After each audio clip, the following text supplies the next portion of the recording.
Everyone welcome to மருமகள் kitchen. இன்றைக்கி video வந்து சண்டே vlog. காலையில் பார்த்தீங்கன்னா க்ளீனிங் நாங்கள் ஸ்டார்ட் பண்ணியிருக்கோம். போன வாரம் ஃபுல்லாக எங்கள் அப்பார்ட்மெண்ட்டில் வந்து பெயிண்டிங் ஒர்க் நடந்துகிட்ருக்கு. ஸோ இந்த வாஷிங் மிஷின் வந்து என்னோடய ஃப்ரண்ட் கார்டரில் வச்சுருப்பேன் இல்லையா, மேலே வந்து கிளாஸ் போட்டு மூடியிருக்காங்க. ஸோ அந்த கிளாஸை வந்து பிரிச்சுட்டு, அதாவது ஓட்டை பிரிச்சுட்டு கீழே இறங்கி கைத்தை கட்டிட்டு இறங்கி வந்து ஃபுல்லு பெயிண்ட் அடித்து போன வாரம் ஃபுல்லாக பார்த்திங்கன்னா வாஷிங் மிஷின் கூட போட முடியல. அந்த அளவுக்கு வந்து அந்த இடத்த கட்டி வச்சுருந்தாங்க. அந்த காரிடாரும் பார்த்திங்கன்னா இப்போ ஒயிட் பெயிண்ட் அடிச்சிருக்காங்க. ஸோ அதுக்கப்புறமா காலையில் நான் வந்து நல்லா கூட்டிகிட்டு இப்போ இந்த 2-in-1 ஸ்ப்ரே மாப் வச்சு முன்னாடி காரிடாரை வந்து மாப் பண்ண போகிறேன். இப்போது வீடியோவில் நீங்கள் 2 மாப் பார்ப்பீங்க. ஒன்று வந்து பார்த்திங்கன்னா அகாராவோடது, அது வந்து நான் வீட்டுக்குள்ளே ஸ்பின் மாப்பாக யூஸ் பண்ணிருக்கேன். வெளியே காரிடார் அப்புறம் பேக் சைடு இருக்கிற பால்கனியெல்லாம் க்ளீன் பண்ணுறதுக்கு இந்த ஸ்ப்ரே மாப் வந்து அமேசானில் நான் பர்ச்சேஸ் பண்ணது, அதை யூஸ் பண்ணிருக்கேன். இப்போ 2 நாள் முன்னாடி கூட கமெண்ட் செக்ஷனில் ஒரு சிஸ்டர் கேட்டிருந்தாங்க, மேடம் அந்த அகாரா மாப் வந்து அவுட் ஆஃப் ஸ்டாக் ஆகிடுச்சு, என்னால் வாங்க முடியல, எனக்கு கண்டிப்பாக மாப் வேணும், நீங்கள் இதுக்கு முன்னாடி 2-in-1 மாப் ஒன்று காட்டினீங்களா அமேசானில், அது நல்லா இருக்கான்னு கேட்டிருந்தாங்க. ரொம்ப சூப்பராக ஒர்க் ஆகிட்டுருக்கு. மோர் தென் 1 இயராக நான் யூஸ் பண்ணிருக்கேன். ஸோ எப்போவுமே பார்த்திங்கன்னா வீட்டுக்கு வெளியே வந்து நம்ம கூட்டுறதுக்கு யூஸ் பண்ணுற ப்ரூம், அதை வந்து வீட்டுக்குள்ளே யூஸ் பண்ணக்கூடாதுன்னு சொல்லுவாங்க. அது முக்கியமாக பூஜை ரூம்லாம் நம்ம அதை வச்சு கூட்டவே கூடாது. ஏன்னா வெளியே வாசலில் நிறைய பேர் நடப்பாங்க, நம்ம வெளியே யூஸ் பண்ணுற ஸ்லிப்பர்ஸ் போட்டு போயிட்டு வருவோம். ஸோ அதனால் வெளியே வாசல் எங்களுக்கு பார்த்திங்கன்னா அப்பார்ட்மெண்ட்டு ஃப்ளாட்டு, அதனால் காரிடர், அதுவே வீட்டு வாசல்னால் அது வேறு. ஸோ அதனால் வெளியே சைடு வந்து கூட்டுறதுக்கெல்லாம் தனியாக ஒரு ப்ரூம் ஸ்டிக்கும், வீட்டுக்குள்ளே கூட்டுறதுக்கு ஒரு ப்ரூம் ஸ்டிக்கும் யூஸ் பண்ண சொல்லி எனக்கு வந்து எங்கள் மாமியார் தான் மேரேஜ் ஆன வந்த புதுசில் சொல்லி கொடுத்தாங்க. இதெல்லாம் எனக்கு தெரியாது. ஸோ இப்போ வீட்டுக்குள்ளே நான் க்ளீன் பண்ணுறதுக்கு வேக்கம் கிளீனர் யூஸ் பண்ணிருக்கேன். ரோபோ வேக்கும் யூஸ் பண்ணிகிட்ருக்கேன். ரோபோ வேக் வந்து பெட்ரூம் 2க்கும் ஆன் பண்ணி விட்டுட்டேன். ஹாலும் கிச்சனும் நான் கூட்டிடுறேன். அது அடுத்ததாக பார்த்திங்கன்னா இந்த ஸ்பின் மாப் வச்சு ஸ்ப்ரே பண்ணி க்ளீன் பண்ணுறேன். அவங்க பெயிண்டிங் பண்ணனால பார்த்திங்கன்னா ஒரு வாரம் ஃபுல்லாக வீட்டுக்குள்ளே அவ்வளோ ஒரு டஸ்ட்டு. உண்மையாகவே இந்த கேஜெட்ஸ் இருக்கிறனால எனக்கு வந்து கொஞ்சம் ஈஸியாக இருந்தது. வீக் டேஸில் பார்த்திங்கன்னா சோஃபாலாம் நகர்த்திட்டு என் ஹஸ்பண்ட் வந்து வேக்கம் பண்ணி விட்டுட்டார். ஏன்னா அவ்வளோ டஸ்ட்டு உள்ளே வந்துருந்துச்சு ஜன்னல் வழியாக. வீக் எண்டு சண்டே தான் நான் வந்துட்டு கொஞ்சம் நல்லா டீப் க்ளீன் பண்ணலான்னு சொல்லிட்டு தொடச்சும் விட்டுட்டேன். இந்த ப்ராடக்ட்லாம் நான் ரொம்ப நாளாக யூஸ் பண்ணிருக்கேன். வீடியோவில் தொடர்ந்து பார்த்துட்ருக்கீங்க. எல்லாமே நல்லா ஒர்க் ஆகிட்டுருக்கு. நான் வாங்கின எல்லா ப்ராடக்ட்டுமே வந்து நல்ல கண்டிஷனில் யூஸ்ஃபுல்லாக இருக்குது. எதுவுமே வந்து நான் வாங்கிட்டு சும்மா ஓரமாக வைக்கல. ரிப்பீட்டடாக ரோபோவாக் என்னாச்சு, அந்த ஸ்பின் மாப் என்ன பண்ணுறீங்க, இந்த ஸ்ப்ரே மாப்பை வந்து காட்டவே இல்லை, அது என்னாச்சுலாம் கேட்குறீங்க. ஸோ இந்த மாதிரி தனித்தனியாக பிரிச்சுட்டேன். எந்த வேலைக்கு எது வைக்கணும் அப்படி நான் பிரிச்சுட்டேன். வெளியே அவுட் சைடு வந்து கூட்டுறதுக்கு துடைக்கிறதுக்கு வேறு, வீட்டுக்குள்ளே வேறு, அந்த மாதிரி பிரிச்சுட்டேன். ஸோ இப்போ பார்த்திங்கன்னா க்ளீனிங் முடிஞ்சிருச்சு. இந்த 2 ப்ராடக்ட்டுமே நம்ம வந்து கம்ப்ளீட்டாக சார்ஜில் வச்சுருந்தோம் அப்படின்னா டக்குன்னு எடுத்து க்ளீன் பண்ணுறதுக்கு வேக்கம் கிளீனர் ரொம்ப ஹெல்ப்ஃபுல்லாக இருக்குது. ஒரு 10 நிமிஷத்தில் வீடு வந்து கூட்டியாச்சு. துடைக்கிறதும் பார்த்திங்கன்னா ஒரு 10 மினிட்ஸ் 20 மினிட்ஸில் வந்து வேலை முடிஞ்சிருச்சு. அடுத்ததான் அஸ்ட்ரோடாக் அப்படின்ற ஆப் பற்றி ஒரு சின்ன இன்ஃபர்மேஷன் வந்து உங்கள் கூட ஷேர் பண்ணிக்கிறேன். இந்த ஆப் பற்றி கேள்விப்பட்டு நான் இன்ஸ்டால் பண்ணிவிட்டு நான் வந்து ஒரு சேட் பண்ணேன். அந்த எக்ஸ்பீரியன்ஸையும் உங்கள் கூட நான் வந்து சொல்லணும்னு நினைக்கிறேன். இந்த அஸ்ட்ரோடாக் ஆப்போட டவுன்லோட் லிங்க்கு கீழே டிஸ்கிரிப்ஷன் பாக்ஸில் இருக்கும். இதை டவுன்லோட் பண்ணிவிட்டு உங்களோட ஃபோன் நம்பர் வச்சு நீங்கள் லாகின் பண்ணதுக்கப்புறமா பார்த்திங்கன்னா இதில் நிறைய அஸ்ட்ராலஜர்ஸ் வந்து இருக்காங்க. நாமளே செலக்ட் பண்ணிக்கலாம். மேட்ச் பார்க்குறது, கல்யாணத்துக்கு பொருத்தம் பார்க்குறது, இல்லை எது சம்மந்தப்பட்டமான கொஷின்ஸ்க்கும் வந்து பார்த்திங்கன்னா நிறைய எக்ஸ்பீரியன்ஸ்டான பீப்புள் வந்து இதில் இருக்காங்க. நீங்கள் வந்து இந்த ஹோம் பேஜ்குள்ளே என்ட்ரு ஆனவுடனே பார்த்திங்கன்னா அந்த அஸ்ட்ராலஜரோட நேமு, அவங்க இது வரைக்கும் எத்தனை கஸ்டமர்ஸை வந்து ஹேண்டில் பண்ணியிருக்காங்க, அவங்களோட ஸ்டார் ரேட்டிங் அப்படியெல்லாம் காட்டும். ஸோ நாமளே வந்து யார் கூட சேட் பண்ணணும்னு சொல்லிட்டு பிக் பண்ணலாம். நான் வந்து ஒரு லேடி அஸ்ட்ராலஜர் தான் பிக் பண்ணியிருந்தேன். எக்ஸ்பீரியன்ஸ் பார்த்து எடுத்திருந்தேன். ஸோ இந்த ஆப் டவுன்லோட் பண்ணுறதும் ஃப்ரீ, ஃபஸ்ட்டு சேட்டும் ஃப்ரீ. பார்த்திங்கன்னா ஃபஸ்ட்டு 5 மினிட்ஸ்க்கு வந்து அந்த அஸ்ட்ராலஜர்கிட்ட நம்மளோட எடுத்த உடனே நம்மளோட டேட் ஆஃப் பர்த் டைமோடு என்ட்ரு பண்ண சொல்லுவாங்க. அதை வச்சு அவங்க வந்து நம்மளோட ஜாதகத்தை கணிச்சிடுவாங்க. ஸோ 5 மினிட்ஸில் வந்து நம்ம என்ன கொஷின் கேட்க நினைக்கிறோமோ அதை கேட்கலாம். நான் முக்கியமாக ஹெல்த்து பற்றி கேட்டேன். சரி கரெக்டாக சொல்கிறாங்களான்னு பார்க்கலாம், அதுக்கப்புறமா மற்ற மற்ற விஷயங்களை கேட்கலான்னு நினச்சி ஃபஸ்ட்டு நான் கேட்ட உடனே அவங்க வந்து அந்த அஸ்ட்ராலஜர் வந்து எக்ஸாக்டாக எனக்கு கால் சம்மந்தப்பட்ட இஷ்யூ இருக்குதுன்னு சொல்லிட்டாங்க. எனக்கு ரொம்ப ஆச்சரியமாக இருந்தது. ஸோ 5 மினிட்ஸ் பார்த்திங்கன்னா ஹெல்த் சம்மந்தப்பட்ட கொஷின்ஸ்லாம் கேட்டுட்டு இந்த 2024 வந்து எப்படி எனக்கு இருக்கும், ஹெல்த் இஷ்யூ எதாவது இருக்குமான்னு ஜென்ரலாக கேட்டுட்டு அதுக்கப்புறமா பர்சனலாக எனக்கு ஒரு விஷயம் அவங்க கூட கேட்க வேண்டியிருந்தது.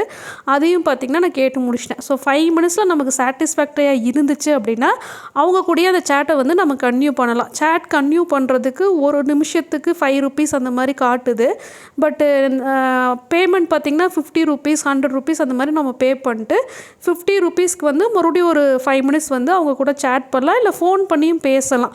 ஸோ நம்ம எவ்வளோ அமௌண்ட் வேணாலும் கட்டிட்டு அவங்க கூட பேசிக்கலாம். இது ஒரு நல்ல ஆப்ஷன். உட்கார்ந்த இடத்துலே வந்து நமக்கு ஏதாவது ஒரு சின்ன சின்ன இஷ்யூஸ்லாம் இருக்குது, அதுக்கு வந்து நம்ம அஸ்ட்ராலஜரை கன்சல்ட் பண்ண விரும்புகிறோம் அப்படின்னா இது ஒரு பெஸ்ட் ஆப்பாக சொல்லுவேன். இப்போ கூட ரீசெண்டாக நான் டைமண்ட் பெண்டன்ட் வாங்கின வீடியோவில் நிறைய பேர் வந்து டைமண்டு வந்து எல்லா நட்சத்திரத்துக்கும் பொருந்துமா, வாங்கலாமா அப்படிலாம் கேட்டிருந்தீங்க. நீங்கள் இந்த ஆப் வந்து ட்ரை பண்ணி பார்க்கலான்னு நினைக்கிறேன். நான் ஏற்கனவே சொன்ன மாதிரி இந்த அஸ்ட்ரோடாக் ஆப்போட டவுன்லோட் லிங்க் வந்து கீழே டிஸ்கிரிப்ஷன் பாக்ஸில் கொடுத்துருப்பேன். உங்களுக்கு வேணால் டவுன்லோட் பண்ணிவிட்டு நீங்கள் வந்து சேட் பண்ணி பாருங்கள்.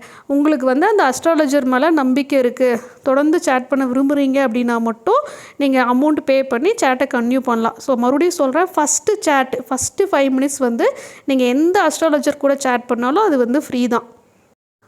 மத்தியானம் லஞ்சுக்கு வந்து பார்த்திங்கன்னா சிக்கன் குழம்பும் சிக்கன் சூப்பும் பிளானு. சிக்கன் வாங்கினதில் போன்லெஸ் பீசஸ் மட்டும் சின்னதாக கட் பண்ணி எடுத்திருக்கேன், க்யூப்ஸ் மாதிரி. ஸோ இன்றைக்கி வந்து இந்த அகரா சூப் மேக்கரில் தான் சூப் செய்ய போகிறேன். ரொம்ப நாளாக ஒரு சப்ஸ்கிரைபர் எப்போ தான் நீங்கள் சிக்கன் சூப் போடுவீங்க மேடம் அப்படி கேட்டுட்ருக்காங்க. ஏன்னா அவங்களும் என்னை பார்த்து சூப் மேக்கர் வாங்கிட்டாங்களாம். நிறைய வெஜிடபிள் சூப்ஸ் தான் ஷேர் பண்ணியிருக்கேன். ஸோ இதில் பார்த்திங்கன்னா பெரிய வெங்காயம் பொடி பொடியாக நறுக்கி போட்டிருக்கேன், தக்காளி பழம் ஒரு ஹாஃப் தக்காளி பழம் கட் பண்ணி போட்டிருக்கேன், கொத்தமல்லி தழை கொஞ்சமாக, தேவையான அளவு உப்பு, காரத்துக்கு வந்து நம்ம பெப்பர் தான் வந்து ஃப்ரெஷ்ஷாக க்ரஷ் பண்ணி போடணும். எல்லாமே இதில் வந்து இஞ்சி பூண்டு பேஸ்ட்டும் ஆட் பண்ணணும். ஸோ இந்த ரெசிபி வந்து நீங்கள் சூப் மேக்கர் இல்லை அப்படின்ற பட்சத்தில் சேம் இதே வந்து நீங்கள் குக்கர்லேயும் ட்ரை பண்ணலாம். சிக்கன் வந்து நீங்கள் குழம்பு செய்கிறதுக்கு வாங்கும்போது குழந்தைங்களுக்கு கொடுக்குறீங்க அப்படின்னா இந்த மாதிரி சிக்கன் வந்து சின்ன பீசஸாக போன்லெஸ் பீசஸாக எடுத்துகிட்டு நீங்கள் வந்து குக்கரில் எண்ணெய் ஊற்றி இதெல்லாம் வதக்கி அதுக்கப்புறமா தண்ணி ஊற்றி வேக வைக்கணும். பட்டு இதில் வந்து வதக்கிற மாதிரியான ஆப்ஷன் இல்லை அப்படின்றனால நான் மஞ்சள் தூள் ஆட் பண்ணியிருக்கேன். ஏன்னா இது ஒரு நான்வெஜ் குக்கிங்.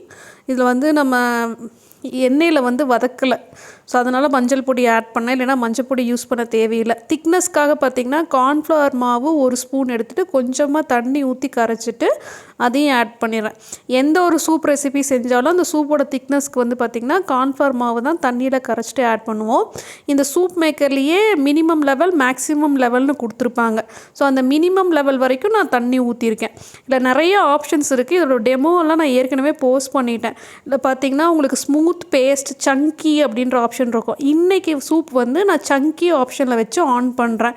கிட்டத்தட்ட 15லேருந்து 20 நிமிஷம் வரைக்கும் இந்த சங்கி ஆப்ஷனில் பார்த்திங்கன்னா இது குக் ஆகும். ஸ்மூத் ஆப்ஷனில் தான் உங்களுக்கு வந்து நான் டொமேட்டோ சூப், மஷ்ரூம் சூப்பு, அப்புறம் கீரை சூப்லாம் செஞ்சு காட்டியிருக்கேன். அந்த ஸ்மூத் ஆப்ஷனில் பார்த்திங்கன்னா அப்படியே அரைச்சி தள்ளிடும், நல்லா க்ரீமியாக இருக்கும் சூப்பு. ஆனால் நமக்கு சிக்கன் கிளியர் சூப்லாம் பார்த்திங்கன்னா நமக்கு சிக்கன் பீசஸாக வேணும் அப்படின்றனால சங்கி ஆப்ஷனில் வச்சுட்டு இங்கே வந்து சிக்கன் குழம்பு ரெடி ஆகிடுச்சு. சிக்கன் குழம்பு ரெசிபி நான் நிறைய தடவை போஸ்ட் பண்ணிட்டனால இந்த தடவை நான் ஷூட் பண்ணலை. நார்மலாக வெங்காயம் தக்காளி போட்டு சிக்கன் வெந்ததுக்கப்புறமா பார்த்திங்கன்னா நான் தேங்காய் கசகசா முந்திரி பருப்பெல்லாம் அரைச்சி ஊற்றி அது வந்து லாஸ்ட் ஸ்டேஜில் இருக்குது. ஸோ இனிமேல் நீங்கள் வந்து மட்டனோ சிக்கனோ வாங்கும்போது ஈஸி மெத்தட் பார்த்திங்கன்னா குழந்தைங்களுக்கு கொடுக்கணும் அப்படின்ற பட்சத்தில் அந்த பீசஸை வந்து போன்லெஸ்ஸாக சின்ன பீஸாக கட் பண்ணிவிட்டு நம்ம சூப் ஈஸியாக செஞ்சு தரலாம். சிக்கன் சூப் வந்து இது ஒரு பெஸ்ட்டு மெத்தடு. இந்த அகராவோட சூப் மேக்கர் வந்து இப்போது அமேசானில் ஸ்டாக் இருக்கான்னு எனக்கு தெரியல. பட் நான் பர்ச்சேஸ் பண்ணதுலேருந்தே பார்த்திங்கன்னா அட்லீஸ்ட் வீக்லி ஒன்ஸ் வந்து கன்ஃபார்மாக ஏதாவது ஒரு சூப் செஞ்சிடறேன், இல்லை வீக்லி ட்வைஸ் வீக் டேஸில் வந்து வெஜிடேரியன் சூப் ஏதாவது செஞ்சோம்னா வீக்கெண்டில் இந்த மாதிரி நான்வெஜ் சூப் செஞ்சுக்கலாம். ஸோ இதுக்கும் நான் பர்ச்சேஸ் லிங்க்கு கீழே டிஸ்கிரிப்ஷன் பாக்ஸில் கொடுத்துருக்கேன். ஸ்டாக் இருந்துச்சு அப்படின்னா வேணும்னு நினைக்கிறவங்க வாங்கிக்கோங்க. ஸோ இதில் பார்த்திங்கன்னா வெந்து வரும்போது அப்படியே புகையாக அந்த சூப் மேக்கர்லேருந்து வருது. நம்ம குக்கர்லாம் எப்படி வந்து குக் ஆகும்போது அந்த ஸ்டீம் வருமோ அதே மாதிரி தான். இதுவே நான் ஸ்மூத் ஆப்ஷனில் வச்சுருந்தேன் அப்படின்னா மிக்ஸி அரைக்கிற மாதிரி சவுண்ட்லாம் வரும், பயந்துக்கூடாது. ஸோ இப்போ வந்து கம்ப்ளீட் ஆனதுக்கப்புறமா பிளெண்ட் அப்படின்ற ஆப்ஷனில் வச்சுட்டு அந்த ஸ்டார்ட் பட்டனை வந்து ப்ரெஸ் பண்ணி எடுக்கிறேன். அந்த பிளெண்ட் ஆப்ஷன் எப்படின்னா மிக்சியில் எப்படி பல்ஸ் மோடு ஒர்க் ஆகுதோ அந்த மாதிரி ஒர்க் ஆகும். ஒரு 4-5 டைம்ஸ் வந்து நான் பல்ஸ் பண்ணி எடுத்துக்கிறேன். இப்போ பார்த்தீங்கன்னா சிக்கன் பீசஸ் வந்து நம்ம கொஞ்சம் பெருசாக போட்டிருப்போம். இந்த பிளெண்ட் ஆப்ஷன் யூஸ் பண்ணனால கொஞ்சம் சின்ன சின்ன பீசஸாக பார்த்திங்கன்னா அது கட் பண்ணி கொடுத்துருக்கு. டேஸ்ட் வந்து எக்ஸாக்டாக ஹோட்டலில் குடிக்கிற சிக்கன் கிளியர் சூப் டேஸ்ட்லேயே வந்துருந்தது. செம்ம சூப்பராக இருந்துச்சு.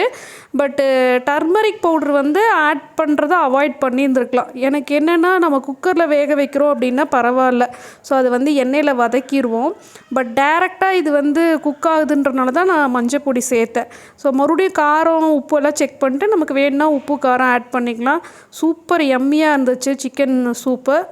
ஆக்சுவலாக நான் சண்டே விலாக் ஸ்டார்ட் பண்ணதுக்கு ரீசனே பார்த்திங்கன்னா மத்தியானம் லஞ்சுக்கு அப்புறமா இங்கே பக்கத்தில் இருக்கிற கடைக்கு போய் வெஜிடபிள்ஸ்லாம் வாங்கிட்டு வந்து ஆர்கனைஸ் பண்ணிவிட்டு ஒரு மெனு பிளானர் வந்து உங்களுக்கு போஸ்ட் பண்ணணுன்னு சொல்லி தான் ஷூட் பண்ண ஸ்டார்ட் பண்ணேன். ஏன்னா ரொம்ப நாளாக என்கிட்ட வீக்லி மெனு பிளான் வந்து ரிக்வெஸ்ட் பண்ணிகிட்டே இருக்கீங்க. ஸோ அதனால தான் சண்டே விலாகே எடுக்க ஆரம்பித்தேன். பட் சடனாக பார்த்திங்கன்னா மத்தியானத்துக்கு மேலே ஊர்லேருந்து கால் வந்துருந்துச்சு. எங்கள் ஃபேமிலியில் வந்து ஒரு அன்எக்ஸ்பெக்டட் டெத் ஆகிடுச்சு. ஒருத்தவங்க வந்து இறந்துட்டாங்க. ரொம்ப கஷ்டமாக இருந்தது. ஆக்சுவலாக திடீர்னு இப்படி சொல்லும்போது நமக்கு ஷாக்காக இருக்கும் இல்லையா. டக்குன்னு வந்து பேக் பண்ண ஆரம்பித்தோம். இது வந்து நான் பார்த்திங்கன்னா ஜனவரி மந்த்து புது வீடு கிரகப்பிரவேசத்துக்கு போனப்போ பேக் பண்ணிட்டு போன கிட்டு அது அப்படியே இருந்துச்சு, எடுத்து வைக்கல.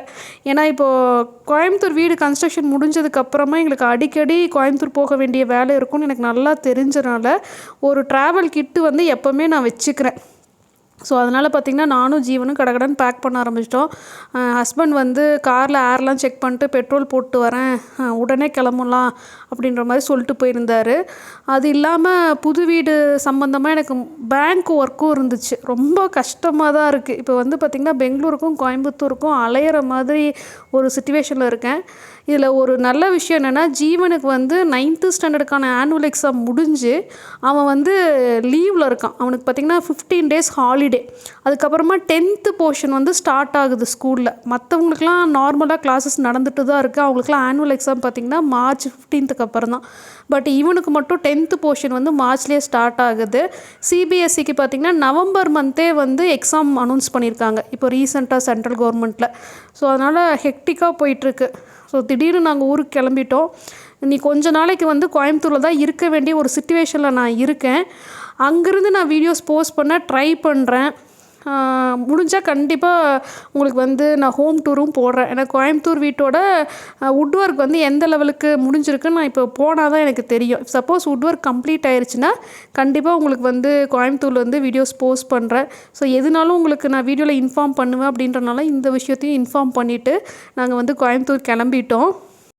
கோயம்புத்தூர்லேருந்து நான் போஸ்ட் பண்ண நினைக்கிறது பார்த்திங்கன்னா ஒரு vlog கண்டிப்பாக போஸ்ட் பண்ணுறேன் ஹோம் டூர் முடிஞ்சால். அப்புறம் ஒரு கொஷின் அண்ட் ஆன்சர் வீடியோ வந்து போஸ்ட் பண்ணணுன்னு ஆசைப்பட்றேன். அதனால் கொஞ்சம் இன்ட்ரெஸ்டிங்காக இருக்கிற மாதிரியான கொஷின்ஸ் வந்து இந்த வீடியோட கமெண்ட் செக்ஷனில் இருந்துச்சு அப்படின்னா கேளுங்க. கம்யூனிட்டி போஸ்ட்லேயும் கொடுத்துருக்கேன். இந்த மாதிரி ஏதாவது இன்ட்ரெஸ்டிங்கான கொஷின்ஸ் கேளுங்க. ஏன்னா Q&A வீடியோவும் பார்த்திங்கன்னா இன்ஃபர்மேட்டிவாக இருக்கணும் அப்படின்னா நீங்கள் கேட்குற கொஷின்ஸை பொறுத்து தான் அது இன்ஃபர்மேட்டிவாக அமையும். இந்த வீடியோ உங்களுக்கு பிடிச்சிருந்தா வீடியோக்கு லைக் பண்ணுங்கள். நீங்கள் என் சேனலை ஃபஸ்ட் டைம் பார்க்குறீங்க, இந்த வீடியோ உங்களுக்கு பிடிச்சிருக்கு அப்படின்னா கண்டிப்பாக சேனலுக்கு சப்ஸ்கிரைப் பண்ணுங்கள். தேங்க்யூ.